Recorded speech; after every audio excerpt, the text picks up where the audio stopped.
محمد وعلى آل محمد كما صليت على إبراهيم وعلى آل إبراهيم إنك حميد مجيد اللهم بارك على محمد وعلى آل محمد كما باركت على إبراهيم وعلى آل إبراهيم إنك حميد مجيد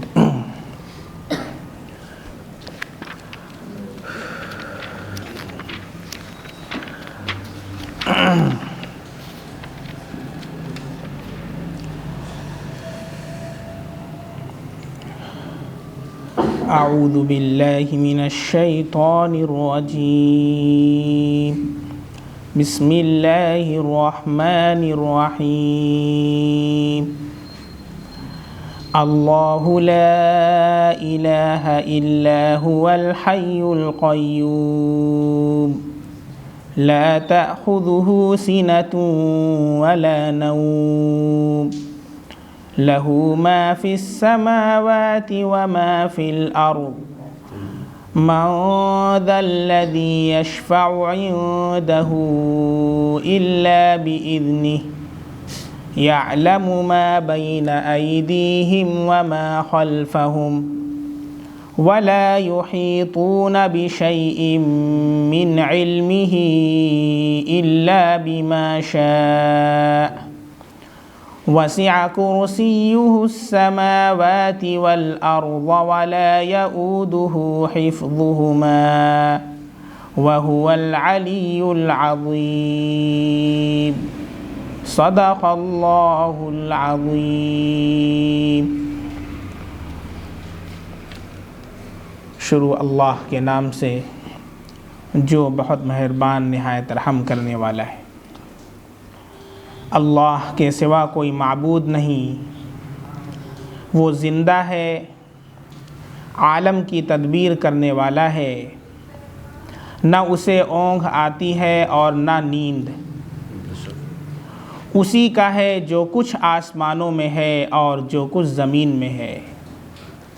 کون ہے جو اس کے نزدیک سفارش کرے مگر اس کے حکم سے؟ وہ جانتا ہے جو ان کے آگے ہے اور جو ان کے پیچھے ہے، اور وہ لوگ اس کے علم سے کسی چیز کا احاطہ نہیں کرتے مگر جتنا اللہ چاہے۔ اس کی کرسی آسمانوں اور زمین کو وسیع ہے اور ان کی حفاظت کرنا اسے تھکاتا نہیں ہے، اور وہ عالی شان عظمت والا ہے۔ یہ سورۃ البقرہ کی آیت نمبر 255 بہت ہی مشہور آیت ہے جسے ہم آیت الکرسی کہتے ہیں۔ آیت الکرسی قرآن کریم کی تمام آیتوں کی سردار ہے۔ اسے سید الآیات کہا جاتا ہے۔ سید کے معنی سردار، سید الآیات تمام آیتوں کی سردار ہے۔ چنانچہ اللہ کے نبی صلی اللہ علیہ وسلم نے احادیث میں بہت فضیلتیں اس کی بیان فرمائی ہیں۔ ایک موقع پر اللہ کے نبی صلی اللہ علیہ وسلم نے فرمایا، حضرت ابی بن کعب رضی اللہ تعالی عنہ سے، جو اقرأ القراء ہیں، یعنی تمام قاریوں میں سب سے بڑے قاری، تمام صحابہ میں سب سے بڑے قاری کون ہیں؟ حضرت ابی بن کعب رضی اللہ تعالیٰ۔ تو اللہ کے نبی صلی اللہ علیہ وسلم نے ان سے سوال کیا کہ یہ اے ابی بن کعب، قرآن کی سب سے عظیم آیت کون سی ہے؟ قرآن کی سب سے بہتر اور سب سے اعلیٰ اور سب سے برتر آیت کون سی ہے؟ تو حضرت ابی بن کعب رضی اللہ عنہ نے فرمایا، اللہ ورسولہ اعلم، اللہ اور اس کے رسول زیادہ جانتے ہیں۔ یہ صحابہ کرام کا ادب تھا دربار نبوی صلی اللہ علیہ وسلم کا کہ فوراً ہی کسی سوال کا جواب نہیں دیا کرتے تھے، بلکہ اللہ کے نبی صلی اللہ علیہ وسلم جب کوئی سوال کیا کرتے تو فرماتے اللہ و رسولہ اعلم، کہ اللہ اور اس کے رسول زیادہ جاننے والے ہیں۔ پھر آپ صلی اللہ علیہ وسلم نے سوال کیا پھر حضرت ابی بن کعب رضی اللہ عنہ نے کہا اللہ و رسولہ اعلم، اللہ اور اس کے رسول زیادہ جاننے والے ہیں۔ پھر آپ نے سوال کیا، پھر آپ نے یہی کہا، بار بار جب آپ نے اصرار کیا، پھر اس کے بعد حضرت ابی بن کعب رضی اللہ عنہ نے فرمایا آیت الکرسی۔ اللہ کے نبی صلی اللہ علیہ وسلم نے فرمایا اے ابو المنذر، اللہ تمہارا علم مبارک ہو، اے ابو المنذر تمہارا علم مبارک ہو، یا اللہ کے نبی صلی اللہ علیہ وسلم نے فرمایا۔ پھر آپ نے قسم کھائی، قسم ہے اس ذات کی جس کے قبضے میں محمد صلی اللہ علیہ وسلم کی جان ہے، اللہ رب العزت اس آیت الکرسی کو زبان عطا فرمائیں گے، اسے ہونٹ عطا فرمائیں گے، اور یہ اللہ رب العزت کی تقدیس بیان کرے گی، اللہ کی پاکی بیان کرے گی، اللہ کی کبریائی بیان کرے گی، اللہ کی حمد و ثنا بیان کرے گی، اور یہ آیت الکرسی عرش کے پائے سے لپٹی ہوئی ہوگی۔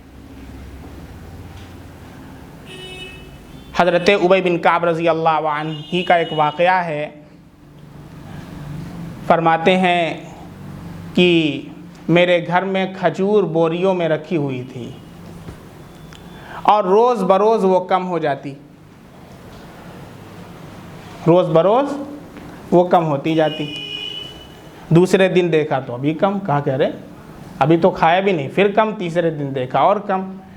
تو کہا کہ میں نے ایک رات نگرانی کے لیے بیٹھ گیا، سویا نہیں، دیکھوں کہ ہوتا کیا، کون نکال رہا ہے۔ تو میں نے دیکھا کہ ایک جانور نوجوان لڑکے کی شکل میں آیا، اور جو ہی نکالنے چاہا میں نے کہا السلام علیکم، تو اس نے جواب دیا وعلیکم السلام۔ میں نے کہا تو انسان ہے یا جنات ہے، تو انسان ہے یا جن ہے؟ تو اس نے کہا کہ میں جن ہوں۔ آپ نے کہا کہ اپنا ہاتھ بڑھا، اس نے اپنا ہاتھ جب بڑھایا، حضرت ابی بن کعب رضی اللہ عنہ فرماتے ہیں کہ اس کا ہاتھ کتے کی طرح تھا، اور اس کے اوپر کتے جیسے بال تھے۔ پھر اس کے بعد میں نے کہا کہ تیری ہمت کیسے ہوئی، جرأت کیسے ہوئی کہ تو میرے مال سے لے؟ تو اس نے کہا کہ ہمیں معلوم ہے کہ تجھے صدقہ پسند ہے، تجھے صدقہ پسند ہے، تو ہم نے کہا ہم کیوں محروم رہیں۔ حضرت ابی بن کعب رضی اللہ عنہ نے کہا کہ تیرے شر اور برائی سے کیسے بچا جا سکتا ہے؟ تو اس نے کہا آیت الکرسی۔ حضرت ابی بن کعب رضی اللہ تعالیٰ عنہ فرماتے ہیں کہ دوسرے دن میں اللہ کے نبی صلی اللہ علیہ وسلم کی خدمت میں حاضر ہوا، اور میں نے آپ کے سامنے رات کا پورا واقعہ بیان کیا۔ آپ صلی اللہ علیہ وسلم نے فرمایا اس خبیث نے سچ کہا، گو کہ وہ جھوٹا ہے، لیکن کل رات جو بات کہی وہ سچ کہی۔ یہ واقعہ 3 صحابہ کرام کے ساتھ پیش آیا۔ احادیث مبارکہ پر نظر ڈالنے سے معلوم ہوتا ہے کہ اس طرح کے واقعات 3 صحابہ کرام کے ساتھ پیش آئے۔ ایک حضرت ابی بن کعب رضی اللہ تعالیٰ عنہ، ایک حضرت ابو ایوب انصاری رضی اللہ تعالیٰ عنہ، اور ایک حضرت ابو ہریرہ رضی اللہ عنہ۔ تقریباً ملتے جلتے الفاظ ہیں کہ وہ آیا اور انہوں نے اس کو پکڑا، اور سب کے جواب میں اس نے یہی کہا کہ آیت الکرسی یہ ایسی آیت ہے کہ اس کے ذریعے تم میرے شر سے بچ سکتے ہو۔ اللہ کے نبی صلی اللہ علیہ وسلم ایک مرتبہ مہاجرین کی جماعت میں تشریف لے گئے، تو کسی نے سوال کیا کہ اللہ کے نبی صلی اللہ علیہ وسلم قرآن کریم میں سب سے افضل آیت کون سی ہے؟ آپ صلی اللہ علیہ وسلم نے پوری آیت الکرسی تلاوت فرما دی۔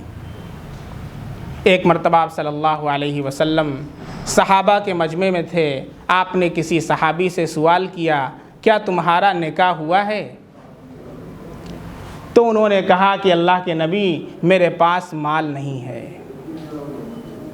آپ صلی اللہ علیہ وسلم نے کہا کیا تجھے قل هو اللہ یاد نہیں؟ کہا کہ یاد ہے اللہ کے نبی۔ کہا چوتھائی قرآن یہ ہو گیا۔ پھر آپ نے پوچھا کیا تجھے قل یا ایھا الکافرون یاد نہیں؟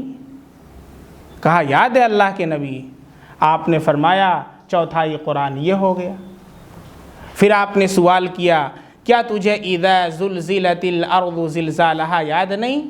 کہا یاد ہے اللہ کے نبی۔ کہا چوتھائی قرآن یہ ہو گیا۔ پھر آپ نے کہا کیا تجھے اذا جاء نصر اللہ یاد نہیں؟ کہا یاد ہے اللہ کے نبی۔ کہا چوتھائی قرآن یہ ہو گیا۔ پھر آپ نے کہا کیا تجھے آیت الکرسی یاد نہیں؟ کہا یاد ہے اللہ کے نبی صلی اللہ علیہ وسلم۔ آپ نے فرمایا چوتھائی قرآن یہ ہو گیا۔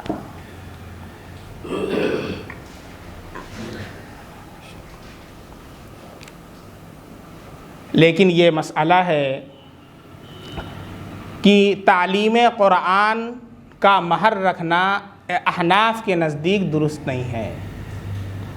شواف حنابلہ اور مالکیہ کے نزدیک درست ہے، لیکن احناف کے نزدیک درست نہیں ہے۔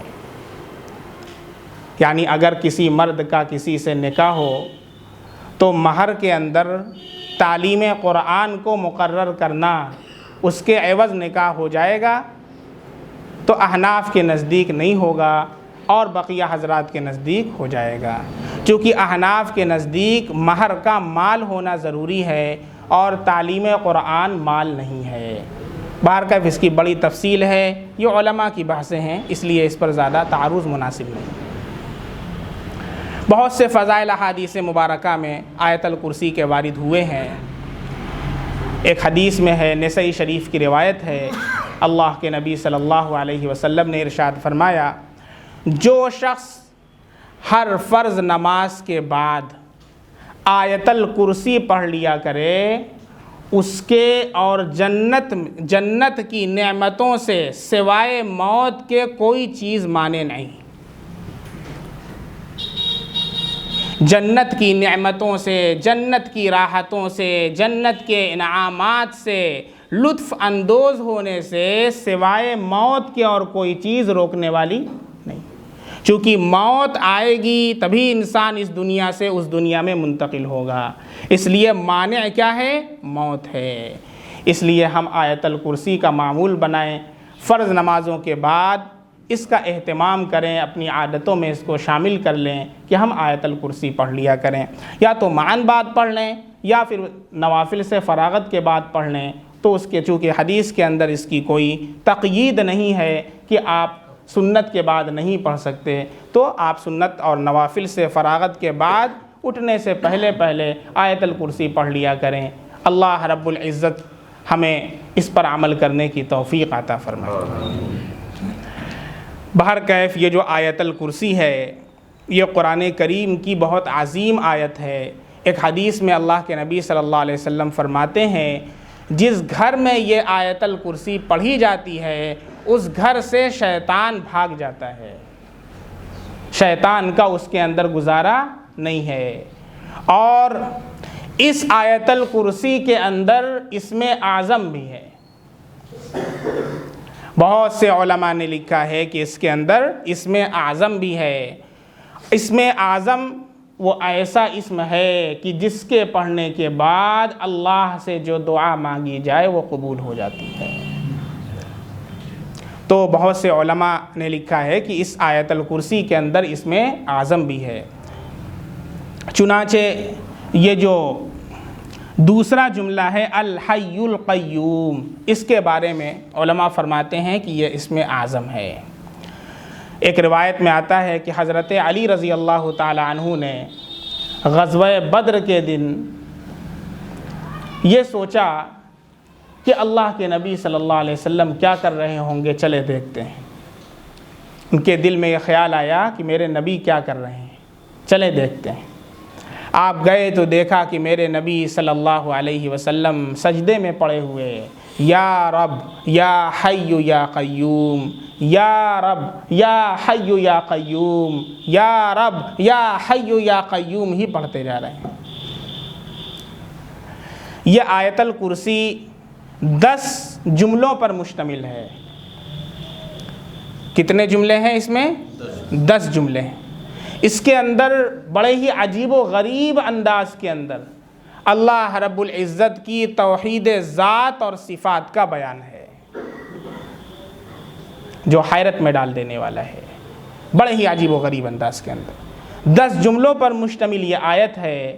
اللہ لا الہ الا ہو، 1، الحی القیوم، 2، لا تأخذہ سنۃ ولا نوم، 3، لہ ما فی السماوات وما فی الارض، 4، من ذا الذی یشفع عنده الا بإذنہ، 5، یعلم ما بین ایدیہم وما خلفہم، 6، ولا یحیطون بشیء من علمہ الا بما شاء، 7، وسع کرسیہ السماوات والارض، 8، ولا یؤودہ حفظہما، 9، وہو العلی العظیم۔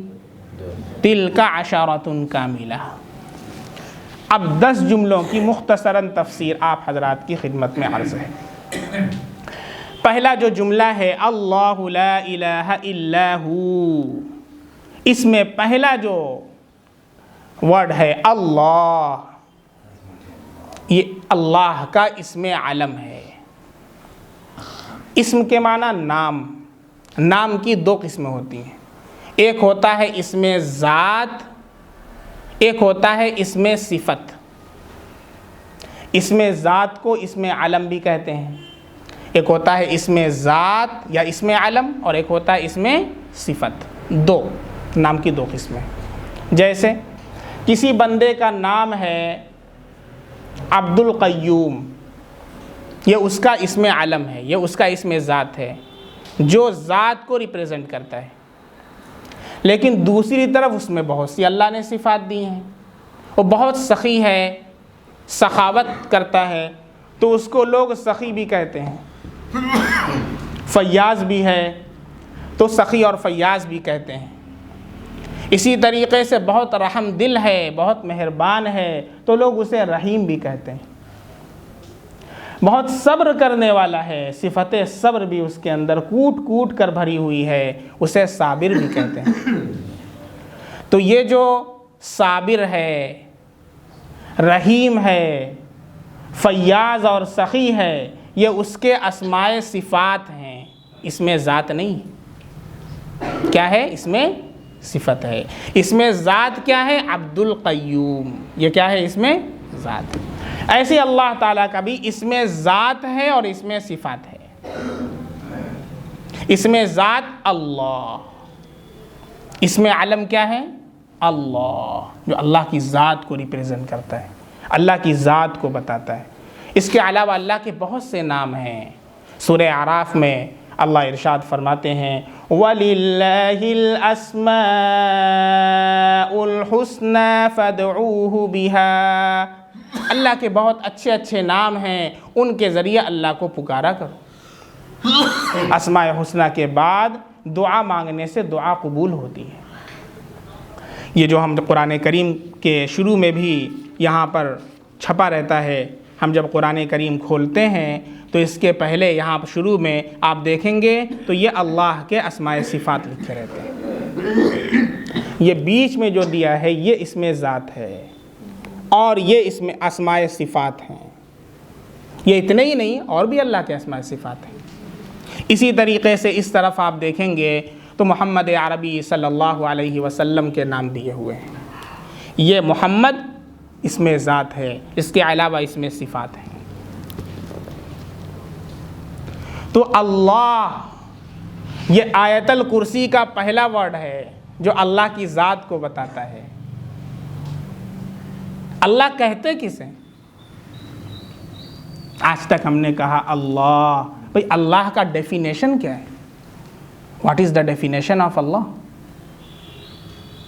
اللہ کسے کہتے ہیں؟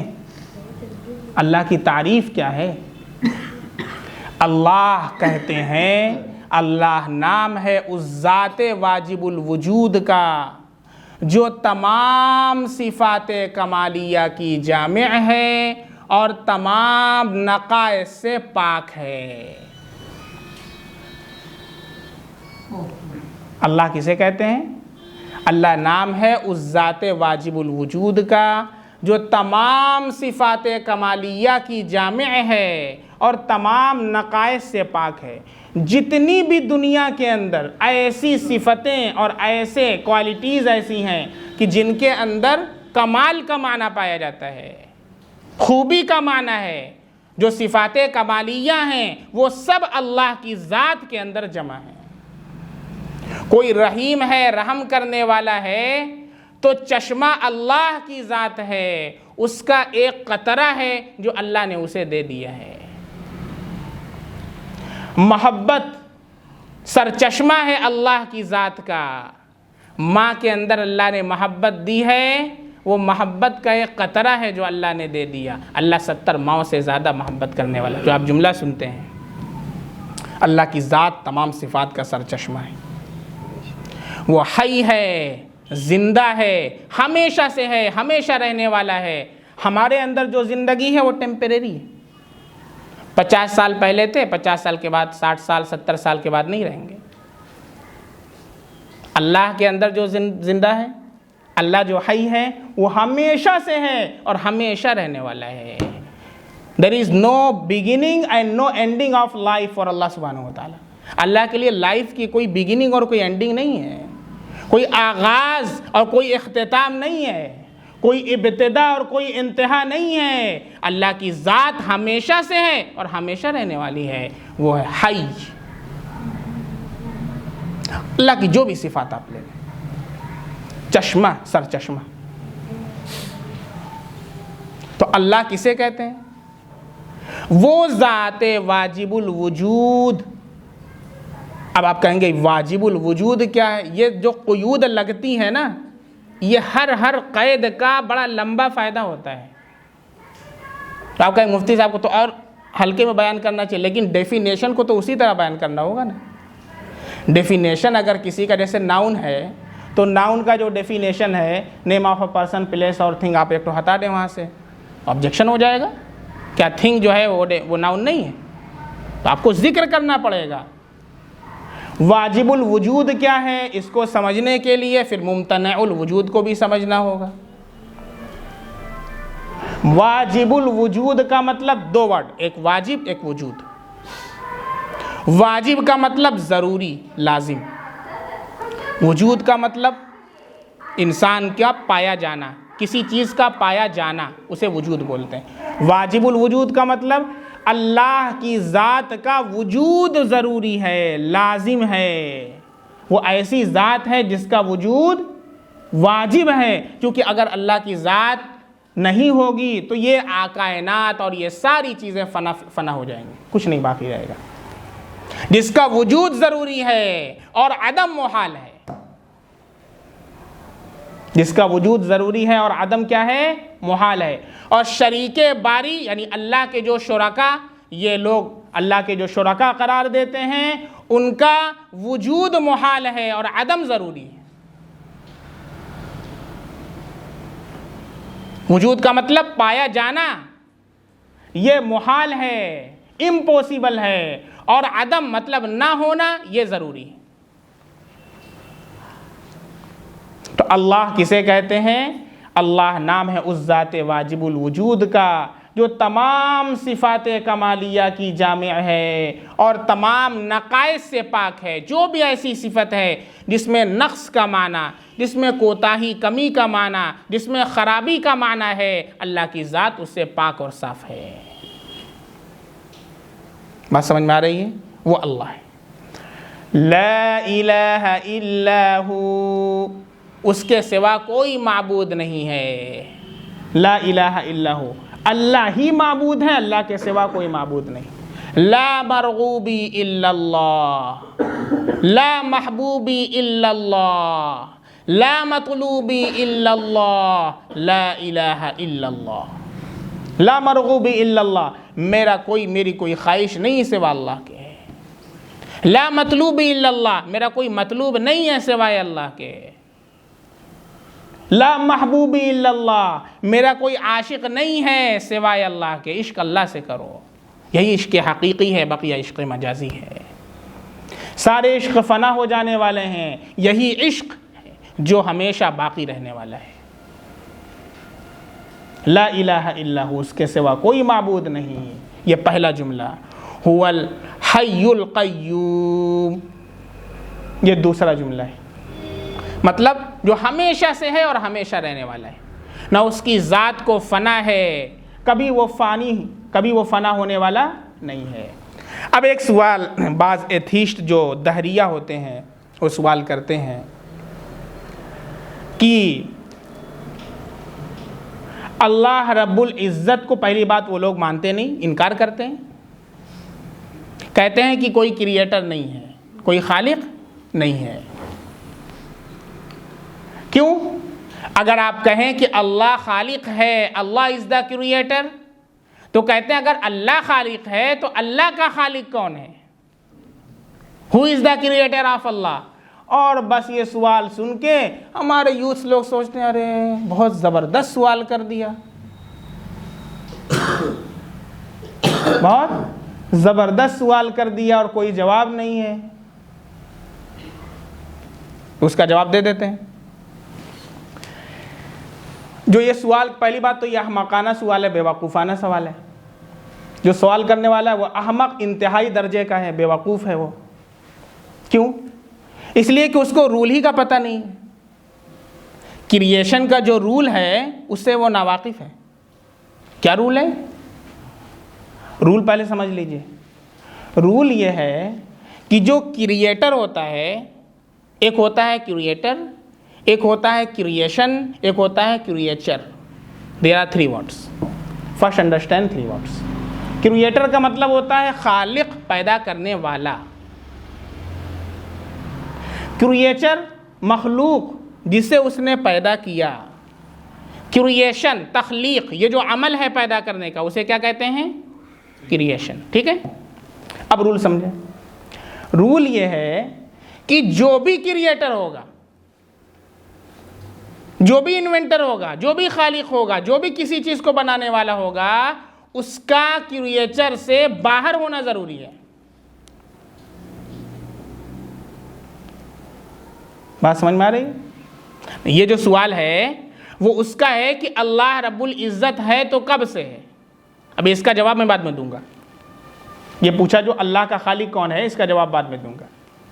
یہ سوال ہے کہ اللہ ہے تو کب سے ہے، کس وقت سے اللہ ہے. اللہ کے لیے کوئی باؤنڈنگ نہیں، اللہ کے لیے کوئی ٹائمنگ نہیں ہے. اس کا جواب یہ ہے کہ اللہ خالق ہے اور جتنی چیزیں ہیں وہ ساری کی ساری کیا ہیں؟ کریچر، مخلوق ہیں. اور رول کیا ہے؟ خالق کا مخلوق سے باہر ہونا ضروری ہے. اب یہ بتائیں،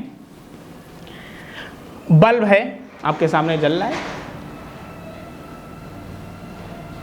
بلب کا انوینٹر کون ہے؟ Thomas Edison. تو تھامس ایڈیسن بلب کے اندر گھس گیا؟ کوئی بتا دے.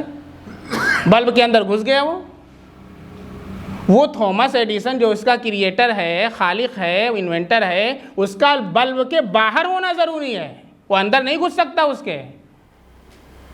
ایسے ہی کمپیوٹر کو لے لیجیے. کمپیوٹر کا جو بنانے والا ہے وہ کمپیوٹر کے باہر ہے کہ کمپیوٹر کے اندر ہے؟ He is out of computer, not in computer. بات سمجھ میں آ رہی ہے؟ یہ رول ہے، ہمیشہ یاد رکھیے. کریٹر کا ہمیشہ کریشن کے باہر ہونا ضروری ہے، اندر نہیں ہوگا، وہ باہر ہوگا. اللہ کریٹر ہے ہر چیز کا، زمین و آسمان کا، شجر و حجر کا، بحر و بر کا، انسان کا، جانور کا، ٹائم کا. کریٹر کون ہے؟ اللہ ہے تو اللہ ٹائم کے اندر ہے کہ ٹائم کے باہر ہے؟ کس کے؟ ٹائم کے جب باہر ہے تو اللہ کا کمپیئر ہے، سوال ہی بیوقوفانہ ہے۔ جیسے کوئی یہ کہے کہ یہ بتاؤ کہ تھامس ایڈیسن بلب کے اندر ہے کہ باہر ہے، پاگل ہو کیا؟ دماغ صحیح نہیں ہے تمہارا؟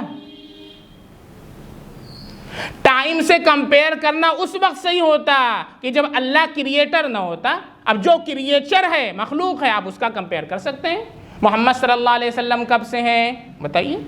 حضرت عیسیٰ علیہ السلام کب سے ہیں بتائیے؟ حضرت موسیٰ علیہ السلام کب سے ہیں؟ تمام انبیاء کی تاریخ ہے۔ حضرت آدم علیہ السلام کب سے ہیں؟ آپ اس کی ایک ڈیٹ بتا سکتے ہیں، لیکن اللہ جو کریٹر ہے کبھی اس کا کمپیئر ٹائم سے نہیں کر سکتے، کسی مخلوق سے نہیں کر سکتے۔ یہ پہلے کوشچن کا آنسر۔ دوسرا کوشچن، پہلی بات اس لیے بتایا جا رہا ہے کیونکہ گمراہ کرتے ہیں۔ یوٹیوب پر احمقوں کی کمی نہیں ہے، پاگلوں کی کمی نہیں، غالب ایک ڈھونڈو ہزار ملتے ہیں۔ کچھ بھی آپ اس طرح کی بات کر دیجئے جو پاگلوں والی ہو تو بہت سے پاگل آپ کو مل جائیں گے فالو کرنے والے، تو فالو مل جاتے ہیں، اور ہزاروں ان کے چینلز ہیں جو لوگوں کو گمراہ کر رہے ہیں۔ اور افسوس اس پر ہوتا ہے کہ ہمارے یوتھس جو مسلم یوتھس ہیں وہ ان کے چینل کو دیکھتے ہیں اور جا کر کے اپنے ایمان اور عقیدے کو تباہ و برباد کرتے ہیں۔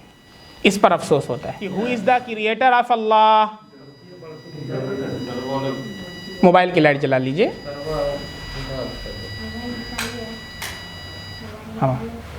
اللہ کا خالق کون ہے؟ اس کے سمجھنے کے لیے پہلی بات تو فلسفی کا پڑھنا ضروری ہے، کہ جو فلسفی نہیں پڑھا ہوگا اس کو اس کا جواب سمجھ میں نہیں آئے گا۔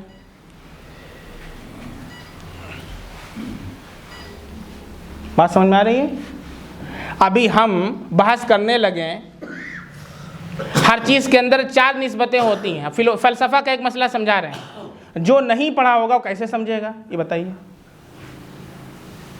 کوئی بھی چیز دنیا کی ہو، 2 چیزوں کو جب آپ لیں گے تو ان دونوں چیزوں میں 4 نسبتوں میں سے کوئی نسبت پائی جائے گی۔ یا تو تساوی کی نسبت ہوگی، یا تباین کی نسبت ہوگی، یا عام خاص من وجہ کی نسبت ہوگی، یا عام خاص مطلق کی نسبت ہوگی۔ کچھ سمجھ میں آ رہا ہے آپ کو؟ یہ فلسفہ کی بات ہے۔ ایسے ہی جو وہ سوال ہے اس کا جواب بھی اسی پر موقوف ہے۔ ہو از دا کریٹر آف اللہ؟ اللہ کا خالق کون ہے؟ فلسفہ کا یہ قاعدہ ہے، فلسفی جس نے پڑھا ہوگا اسے معلوم ہوگا کہ جو بھی خالق ہے یعنی اللہ، فلسفی اللہ یعنی کریٹر، اللہ خالق ہے۔ اللہ کا اگر کوئی خالق ہوگا تو ہم سب وجود میں نہیں ہوں گے، ہم سب نہیں ہوں گے۔ اللہ کا کوئی خالق ہو ہی نہیں سکتا۔ کیوں؟ اس لیے کہ یہ سلسلہ، اگر آپ یہ سوال کریں گے ہو از دا کریٹر آف اللہ، تو یہ سلسلہ لا الہ نہایا جائے گا۔ کوئی بھی چیز آپ لے لیجئے، اللہ کا خالق مان لیجئے، سپوز تھوڑی دیر کے لیے کر لیتے ہیں کہ اللہ کا خالق یہ ہے، پھر اس کے بارے میں سوال ہوگا کہ اس کا خالق کون ہے، پھر اس کے بارے میں سوال ہوگا کہ who is the creator of that, پھر اس کے بارے میں سوال ہوگا ہو is the creator of that, اور یہ سلسلہ لا الہ نہایا جائے گا، اور یہ باطل ہے۔ اس لیے اللہ کے خالق کا ہونا بھی باطل ہے۔ اللہ از دا کریٹر۔ بات سمجھ میں آ رہی ہے؟ اسی لیے اللہ کے نبی صلی اللہ علیہ وسلم نے فرمایا کہ اللہ کی ذات میں غور مت کرو، اللہ کی صفات میں غور کرو۔ اگر اللہ کی ذات میں غور کرو گے تو الجھتے چلے جاؤ گے، اور شیطان ایسے ایسے پینترے بھاجے گا اور ایسی ایسی چالیں سجھائے گا کہ پھر ایمان کے لینے کے دینے پڑ جائیں گے۔ اس لیے تفکروا فی صفات اللہ لا فی ذات اللہ، اللہ کی صفات کے اندر غور کرو۔ اللہ کتنا رحیم ہے، اللہ کی صفت غفاری ہے، اللہ کتنے آسمان کو کتنا وسیع بنا دیا ہے، بغیر کھمبے کے اسے اللہ نے چلا دیا ہے، اللہ نے کتنے بڑے بڑے پہاڑ بنا دیے ہیں، اللہ نے اونٹ کی خلقت کیسے بنائی ہے۔ قرآن کریم پڑھیے، اللہ کی صفات کا جگہ جگہ اللہ نے تذکرہ فرمایا ہے۔ تو صفات میں غور کرو، ذات میں غور نہ کرو، ورنہ ایمان کے لینے کے دینے پڑ جائیں گے۔ یہ جو دوسرا جو جملہ آیت الکرسی کا ہے، حی القیوم میں پہلا جو ورڈ ہے حی مطلب زندہ، ہمیشہ سے اللہ ہے اور ہمیشہ رہنے والا ہے، اس کی زندگی کی نہ تو کوئی اینڈنگ ہے اور نہ کوئی بگننگ ہے۔ اس کے علاوہ جتنے بھی لوگ ہیں ان کی ایک بگننگ ہے اور ایک اینڈنگ ہے، کبھی ہیں اور اس کے بعد وہ نہیں رہیں گے سوائے اللہ کے۔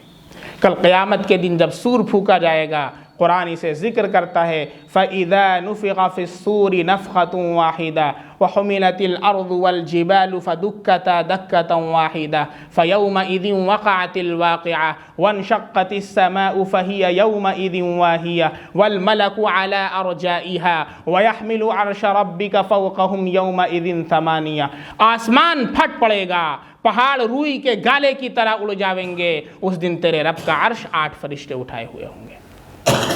دوسری جگہ ذکر ہے کہ جب حضرت اسرافیل علیہ السلام سور پھونکیں گے دوسری مرتبہ، فَإِذَا نُفِخَ فِي الصُّورِ دوسری مرتبہ جب سور پھونکا جائے گا تو سارے کے سارے جو لوگ بے ہوش ہو چکے ہوں گے وہ زندہ ہوں گے۔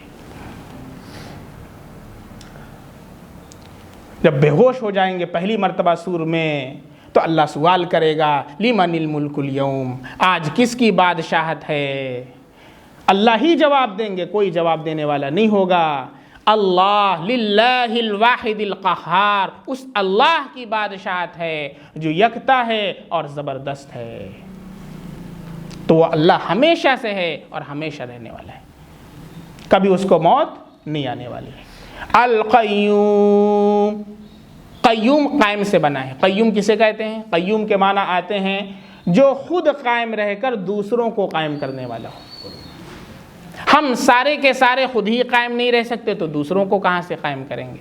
ہم اپنے قیام میں اللہ کے محتاج ہیں، اللہ کے علاوہ کوئی بھی ہو وہ اپنے قیام میں اپنے وجود میں اللہ کا محتاج ہے، سوائے اللہ کے کہ اللہ کسی کا محتاج نہیں ہے۔ اللہ الصمد، اللہ از دا ایور لاسٹنگ ریفیوج، اللہ بے نیاز ہے، اللہ کسی کا محتاج نہیں، ہم سب اللہ کے محتاج ہیں۔ تو قیوم اس ذات کو کہتے ہیں جو خود قائم رہ کر کے تمام عالم کی تدبیر کرنے والا ہے، تمام عالم کو سنبھالنے والا ہے۔ اور یہ تو صرف ایک عالم ہے، علماء فرماتے ہیں کہ جیسے یہ ایک عالم ہے اسی طرح 40,000 اور عالم ہیں، وہاں کیسی مخلوق ہیں، وہاں کا کیا نظام ہے، اللہ سارے عالم کو چلا رہا ہے، ساری مخلوق کو غذا پہنچا رہا ہے، سارے عالم کی تدبیر کرنے والا کیا ہے؟ کون؟ اللہ القیوم۔ الحمدللہ رب العالمین، عالم نہیں کہتے ہم، تمام تعریف اس اللہ کے لیے ہے جو عالموں کا رب ہے۔ تو عالم تو یہ صرف تھوڑی ایک عالم ہے، اس کی تفسیر میں علماء فرماتے ہیں کہ 40,000 اور ایسے عالم ہیں جو ہمارے اس جیسے عالم کی طرح ہیں، اور سب کو اللہ چلانے والا، سب کو اللہ سب کی تدبیر کرنے والا، سب کو اللہ روزی پہنچانے والا، سب کو اللہ غذا دینے والا، وہ اللہ واحد ہے، یکتا ہے، قہار ہے، حی ہے، قیوم ہے۔ یہ قیوم بھی اللہ رب العزت کی صفت خاص ہے۔ یہاں پر ایک مسئلہ ہے، بہت سے لوگ ہیں جو اللہ رب العزت کے نام کے ساتھ دوسروں کو پکارتے ہیں، جیسے کسی کا نام ہے عبد القیوم، تو یہ قیوم اللہ کے ساتھ خاص ہے، یہ اللہ کی صفت ہے لیکن اللہ کے ساتھ خاص ہے۔ قیوم کسی بندے کا نام رکھنا جائز نہیں ہے، ہم قائم ہیں، قیوم نہیں ہے۔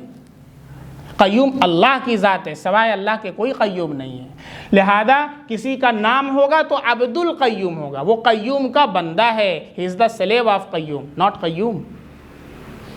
اب کسی کا نام ہے عبد القیوم، او قیوم بھائی ادھر آئیے، قیوم بھائی وہ اللہ میاں ہے، قیوم بھائی آپ کہہ رہے ہیں، جائز نہیں ہے قیوم کہنا، حرام ہے، فقہا نے لکھا ہے۔ اسی طریقے سے کسی کا نام ہے عبد الرحمن، اور رحمان بابو، رحمان بابو نہیں بھیا، عبد الرحمن کہیے، ہمارے دادا تھے انتقال کر گئے، اللہ ان کی مغفرت فرمائے، ایک دادا تھے ہمارے، تو میں مدرسے میں پڑھا کرتا تھا، جب مدرسے سے آتا پیار سے، انہیں کیا معلوم، مسئلہ مسائل تو معلوم نہیں تھے، تو کہتے ہیں اور رحمان بابو آ گئے، تو مجھے اس وقت تک مسئلہ معلوم نہیں تھا، چونکہ میں اس وقت ابتدائی درجے کا طالب علم تھا۔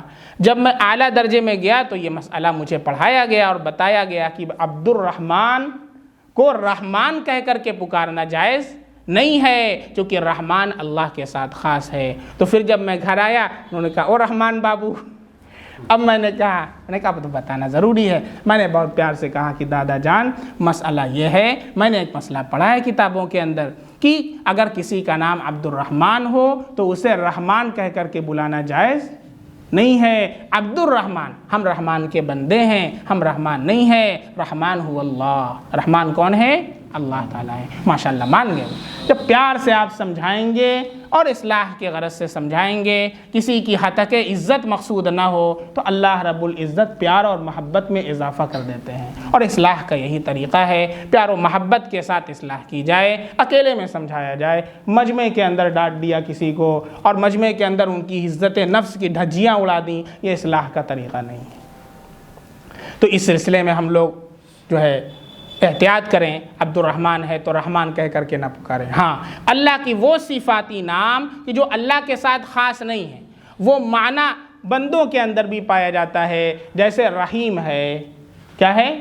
رحیم ہے۔ تو اللہ تو رحم کا مرکز ہے، لیکن رحمت اللہ نے کچھ بندوں کے اندر بھی دی ہے۔ کوئی بندہ ہے کہ جو مہربان ہے، تو اللہ نے یہ معنی بندوں کے اندر بھی رکھا ہے، اگرچہ اس معنی میں نہیں ہے جو اللہ میں پایا جاتا ہے، لیکن کچھ نہ کچھ معنی میں ہے۔ لہذا جب ہے تو عبد الرحیم اگر کسی کا نام ہے تو اسے اگر کسی نے کہہ دیا رحیم بابو ادھر آؤ تو جائز ہے، کیونکہ رحیم اللہ کے ساتھ خاص نہیں ہے۔ اسی طریقے سے ملک کے معنی بادشاہ، تو ملک اللہ کے ساتھ خاص نہیں ہے، بادشاہ حقیقی تو اللہ ہی تعالیٰ ہیں، لیکن مجازی معنی کے اندر ملک دنیا میں بولا جاتا ہے، ملک بن عبد العزیز، ملک سلمان بولتے ہیں۔ تو اس لیے اگر کسی کا نام عبد الملک ہے اور اسے ملک کہہ دیا تو یہ جائز ہے۔ تو قاعدہ یہ ہے کہ وہ صفاتی نام جو اللہ کے ساتھ خاص ہوں، اگر وہ کسی بندے کا نام ہو عبد کے ساتھ تو پھر ان کو عبد ہٹا کر کے بلانا جائز نہیں ہے، اور اگر اللہ کے ساتھ خاص نہ ہو تو پھر بلا سکتے ہیں۔ میرے ساتھ ایک واقعہ پیش آیا، میں جب جوگیشوری ممبئی میں پڑھا کرتا تھا تو وہاں وائوا ایگزام ہوتا ہے۔ تو وائوا ایگزام میں ہمارے ایک سر آئے ایگزام لینے کے لیے، وائوا ایگزام تھا۔ تو جب میں انٹری کیا گیا تو انہوں نے کہا اوہو رحمان صاحب ہیو اے سیٹ پلیز۔ تو میں نے کہا کہ بھائی بتانا ضروری ہے مسئلہ، جو کہ ان کو مسئلے سے ناواقفیت ہے، ان کی فیلڈ الگ ہے۔ تو ہم نے کہا کہ sir sorry, I am sorry to say that I am not Rahman, I am Abdur Rahman. No matter کہ no sir this is the matter, no matter no matter, what is the matter? ہم کہ sir by the grace of اللہ I am mufti and you have to follow me in sharia. I will follow you in English language and literature because you are the expert of English, but you are not expert of Sharia. You have to follow me about Sharia. I said, yes. Please tell me, what is masla? I said, sir, Rahman is specific only for Allah subhanahu wa ta'ala. It is not allowed in Sharia to say anyone Rahman. We are slave of Allah. We are slave of Rahman. We are Abdur Rahman, not Rahman. He gave me full number.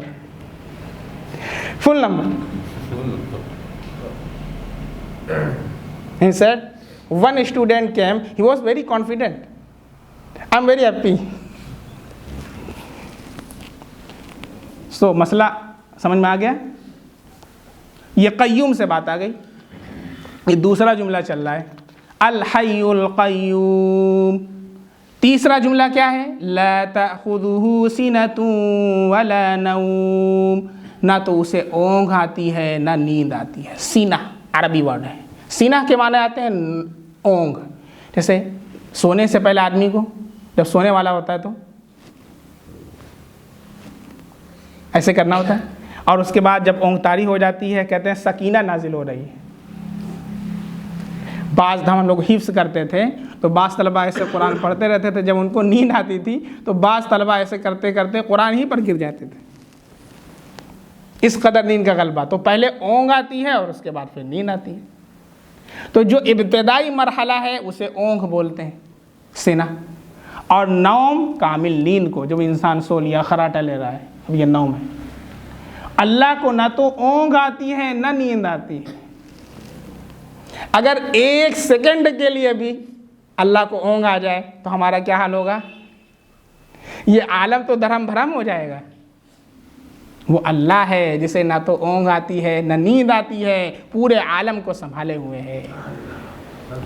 لَهُ مَا فِي السَّمَاوَاتِ وَمَا فِي الْأَرْضِ، یہ چوتھا جملہ ہے، نہیں چوتھا جملہ، اسی کی مملوک ہیں وہ چیزیں جو آسمانوں میں ہیں اور وہ چیزیں جو زمین کے اندر ہیں۔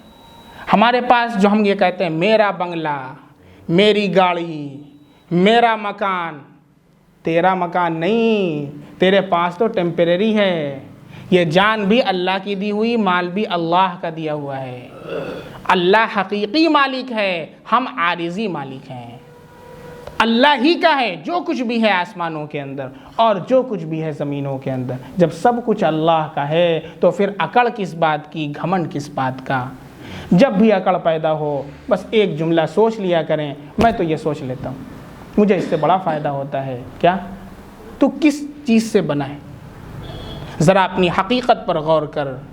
کبھی تو ایک ناپاک قطرہ تھا، اللہ نے اسے خوبصورت شکل دی تو آج تیرا وجود ہو گیا، اور آج اللہ نے خوبصورت بنا دیا، اللہ نے مال دے دیا، اللہ نے دولت دے دی، اللہ نے ساز و سامان دے دیے، تو اکڑ کر کے چلتا ہے۔ کس پر اکڑ دکھاتا ہے؟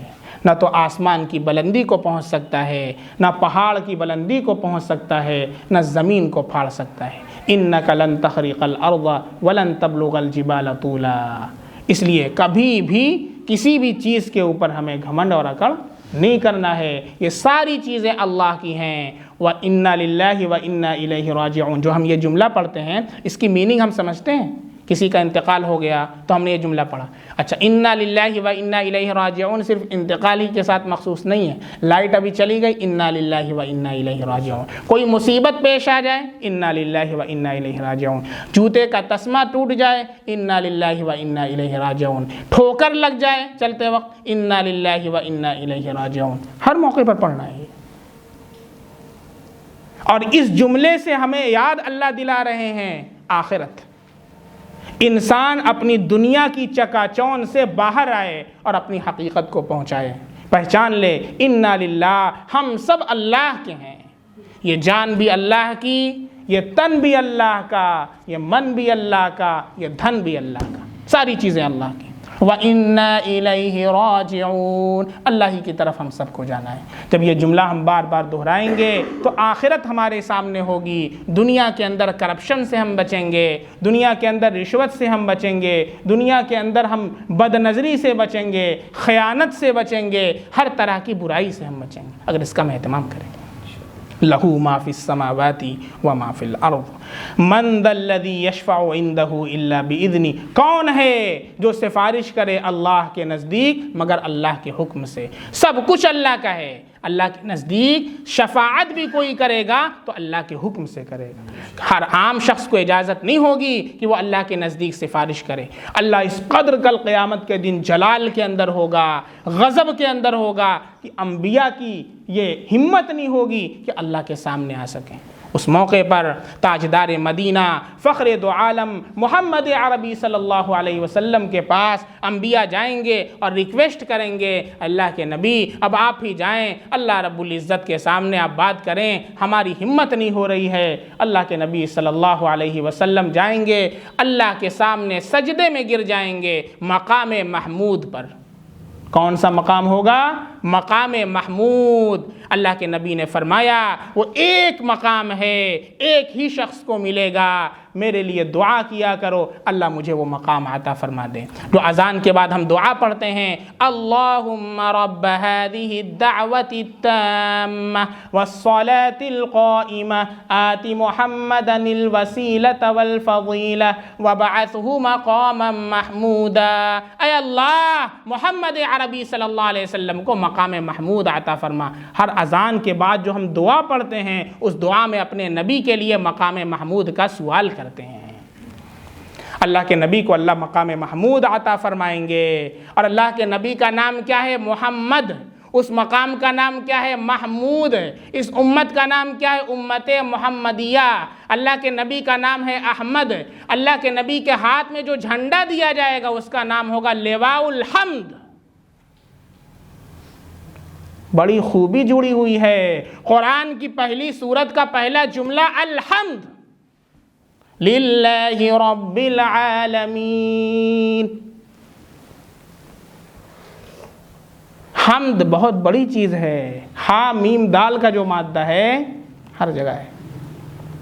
مقام محمود، یہ محمود بھی حمد سے نکلا ہے، احمد بھی حمد سے نکلا ہے، محمد بھی حمد سے نکلا ہے، حمد لواء الحمد بھی حمد سے نکلا ہے، الحمدو بھی حمد سے نکلا ہے۔ امت محمدیہ، یہ امت کون ہے؟ امت محمدیہ۔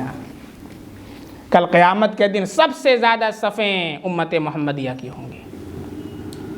اسی لیے ایک حدیث میں اللہ کے نبی نے فرمایا تزوجوا الولود الودود فانی مکاثر بکم الامم، نکاح کرو ایسی عورتوں سے جو زیادہ محبت کرنے والی ہوں اور زیادہ بچہ دینے والی ہوں، اس لیے کہ کل قیامت کے دن میں تمہارے ذریعے اپنی امتوں کی کثرت، اپنی امت کی کثرت پر فخر کروں گا۔ 80 صفیں، 120 صفیں لگائی جائیں گی، 80 صفیں امت محمدیہ کی ہوں گی۔ اللہ کے نبی جائیں گے، اللہ کے سامنے سجدہ ریز ہو جائیں گے، ایسی اللہ کی حمد کریں گے، ایسی اللہ کی ثنا بیان کریں گے۔ اللہ کے نبی فرماتے ہیں کہ مجھے خود معلوم نہیں کہ میں کیا الفاظ کہوں گا، وہ اللہ ہی اس وقت میرے دل میں القاء کریں گے، ایسی اللہ کی حمد و ثنا۔ اور جب اللہ کی حمد و ثنا کریں گے، اللہ کی جب پاکیزگی ایسی بیان کریں گے، اللہ کی رحمت جوش میں آئے گی، اللہ کہیں گے یا محمد ارفع رأسک وشفع تشفع، اے محمد اپنے سر کو اٹھائیے اور شفاعت کیجئے، اور جس کے بارے میں آپ شفاعت کریں گے آپ کی شفاعت کو قبول کیا جائے گا، تب جا کر کے حساب و کتاب کا آغاز ہوگا۔ مَن ذَا الَّذِي يَشْفَعُ عِندَهُ إِلَّا بِإِذْنِهِ، کون ہے جو سفارش کرے اللہ کے نزدیک مگر اللہ کے حکم سے؟ اللہ جسے حکم دیں گے وہ سفارش کرے گا۔ آج چادر پر چادر، چادر پر چادر، طواف پر طواف، بابا سفارش کریں گے۔ اللہ کہہ رہا مَن ذَا الَّذِي يَشْفَعُ عِندَهُ إِلَّا بِإِذْنِهِ، انبیاء نفسی نفسی کر رہے ہوں گے۔ حضرت عیسیٰ علیہ السلام کتنے برگزیدہ نبی ہیں اللہ کے، روح اللہ لقب ہے حضرت عیسیٰ علیہ السلام کا۔ حضرت عیسیٰ علیہ السلام کو کل قیامت کے دن اللہ بلائیں گے، ان کے امتی ان کا انکار کر دیں گے۔ اللہ کہیں گے عیسیٰ علیہ السلام آپ کے امتی آپ کا انکار کرتے ہیں۔ ان کے امتی کہیں گے کہ حضرت عیسیٰ علیہ السلام نے ہمیں آپ کی دعوت نہیں پہنچائی، توحید کا تعارف نہیں کرایا، اپنے نبی کو جھٹلا دیں گے۔ صرف اللہ تعالیٰ یہ سوال کریں گے، جبکہ عیسیٰ علیہ السلام نے دعوت پہنچائی، عیسیٰ علیہ السلام نے اپنی عمر صرف کر دی، لیکن اللہ رب العزت جو یہ سوال کریں گے اس کی جو ہیبت اور جو اس کا خوف اور جو دہشت طاری ہوگی، عیسیٰ علیہ السلام کے جسم میں جتنے روئے ہیں ان کے نیچے سے خون کا فوارہ چھوٹنے لگے گا۔ یہ حضرت عیسیٰ علیہ السلام ہے۔ بابا بخشوا لیں گے،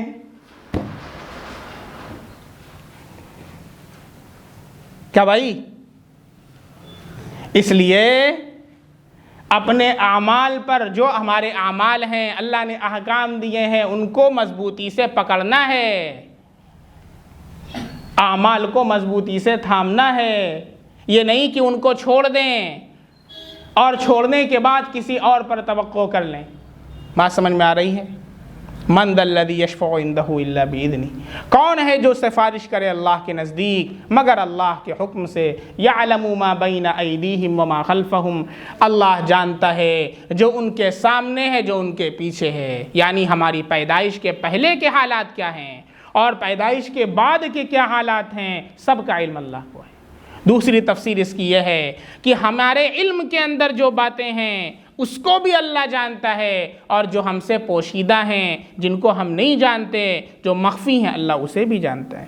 یعلم ما بین ایدیہم وما خلفہم، اللہ جانتا ہے جو ان کے آگے ہے اور جو ان کے پیچھے ہے۔ ولا یحیطون بشیء من علمہ الا بما شاء، یہ لوگ اللہ کے علم میں سے کسی چیز کا احاطہ نہیں کر سکتے مگر اللہ جتنا چاہے۔